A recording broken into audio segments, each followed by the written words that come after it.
Now that science is seen in this entirely different way that you've been describing by virtually all scientists, doesn't it mean that the difference between science and non-science isn't what it was always thought of as being? In other words, since science is so subjective, indefinite, changing, and so on, it's no longer a clearly cut and different kind of human activity or kind of human knowledge from other sorts of human knowledge and other sorts of human activity. I think that's both true and culturally very important. I think the harm that the old picture of science does is that if there is this realm of absolute fact that scientists are gradually accumulating, then everything else appears somehow as non-knowledge, something to which even words like true and false can't properly apply. I think that the so-called fact-value dichotomy is a very good example of this.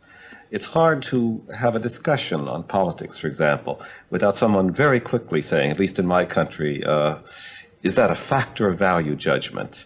As though it can't be a fact that Hitler was a bad man, for example, or a fact that Farrah Fawcett Majors is a beautiful woman. And do you think that it is a fact that Hitler was a bad man? Oh, yes, I do. I do too. Yes.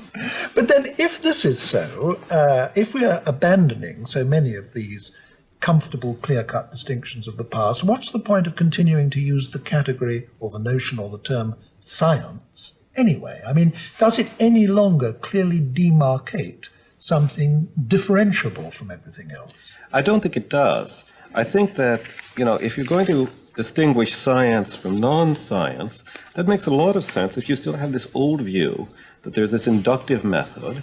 What makes something science is that it uses it and uses it pretty consciously and pretty deliberately, and that what makes something non-science is either it uses it entirely unconsciously, as in learning how to cook, you're not consciously thinking about inductive logic, or perhaps doesn't use it at all, as metaphysics was alleged not to use it at all, I think unfairly.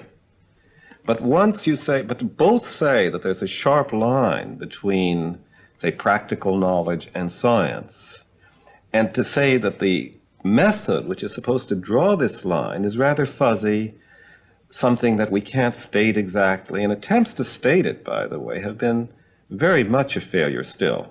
Inductive logic cannot be, say, programmed on a computer the way deductive logic can be programmed on a computer.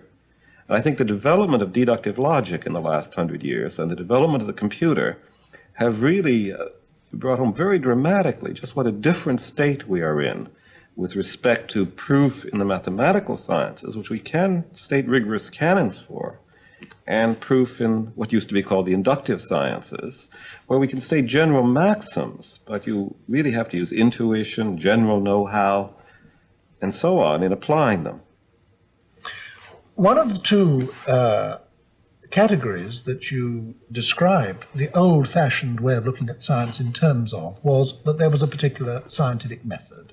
Yes. That you observed the facts, and on the basis of these observed instances, you generalized to form scientific theories, which you then verified by experiment and so on. That was the old view, wasn't it?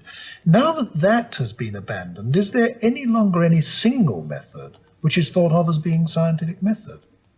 I don't think there should be. People talk of scientific method as a sort of fiction, but I think that even in physics, where you do get experiments and tests which pretty much fit the textbooks, there's a great deal that doesn't and a great deal that shouldn't.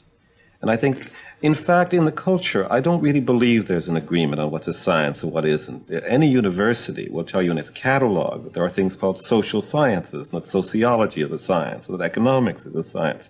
I bet if you ask anyone in the physics department whether sociology is a science, he'll say no.